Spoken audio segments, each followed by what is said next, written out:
ମାନସ କବିତା YouTube ଚ୍ୟାନେଲ୍କୁ ଆପଣମାନଙ୍କୁ ସ୍ୱାଗତ। ଆପଣମାନେ ଭାବିଲେ କି ହାତରେ କିଛି ଗୋଟେ ଧରିଛି। ହଁ ଆଜ୍ଞା, 108 ବେଲପତ୍ର।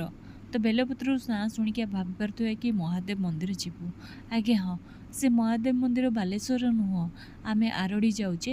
ଯେଉଁଠି ମୋର ପିଲାଦିନର ଇଚ୍ଛା ଥିଲା କି ପିଲାଦିନ ଯେତେବେଳେ ଛୋଟ ଥିଲି ମୁଁ ସେତେବେଳେ ଆରଡ଼ି ଯାଇଥିଲି। ତାପରେ ମୁଁ ଆଉ ଯାଇନଥିଲି। ମୋର ଇଚ୍ଛା ଥିଲା କି ମ୍ୟାରେଜ୍ ପରେ କି ମୁଁ ଆରଡ଼ି ମହାଦେବଙ୍କ ଦର୍ଶନ କରିବି।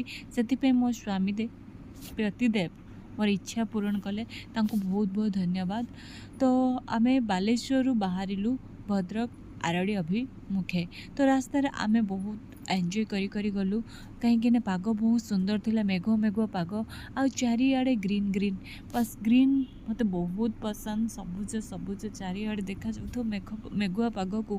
ଆଉ ବାଇକ୍ର ଲଙ୍ଗ୍ ଡ୍ରାଇଭ୍, ୱାଓ, କହିବାକୁ ଆଉ କିଛି ମୁଁ ଏକ୍ସପ୍ଲେନ୍ ହିଁ କରିପାରୁନି। ଆପଣମାନେ ଭିଡ଼ିଓରୁ ଦେଖିପାରୁଥିବେ ସେ ପାଗକୁ ଆଉ ବାଇକ୍ର ଲଙ୍ଗ୍ ଡ୍ରାଇଭ୍ କେତେ ମଜା ଆସୁଥିବ। ତ ଆପଣମାନଙ୍କୁ ବାଇକ୍ର ଲଙ୍ଗ୍ ଡ୍ରାଇଭ୍ ପସନ୍ଦ କି ନାହିଁ, ପୁଣି ଏମିତି ମେଘୁଆ ପାଗରେ କମେଣ୍ଟରେ ନିହାତି ଜଣାନ୍ତୁ। ତ ଆମେ ଏଇସବୁ ଜିନିଷ ରାସ୍ତାରେ ଏନ୍ଜୟ କରି ଗଲୁ, କିଛି ଟିଫିନ୍ କଲୁ, ଦେନ୍ ବାହାରି ଯାଇଥିଲୁ ଆମର ଆରଡ଼ି ଅଭିମୁଖରେ। ଦେନ୍ ଫାଇନାଲି ଆମର ଅପେକ୍ଷାର ଅନ୍ତ ହେଲା। ମହାଦେବଙ୍କ ପାଖରେ ଆମେ ପହଞ୍ଚିଲୁ, ତାଙ୍କର ଦର୍ଶନ କଲୁ। ମନ୍ଦିର ଭିତରକୁ ମୋବାଇଲ୍ ଏଲାଉ ନଥିଲା, ସେଥିପାଇଁ ମୁଁ ମନ୍ଦିର ଭିତରର ଫଟୋ ଉଠାଇ ପାରିନଥିଲି।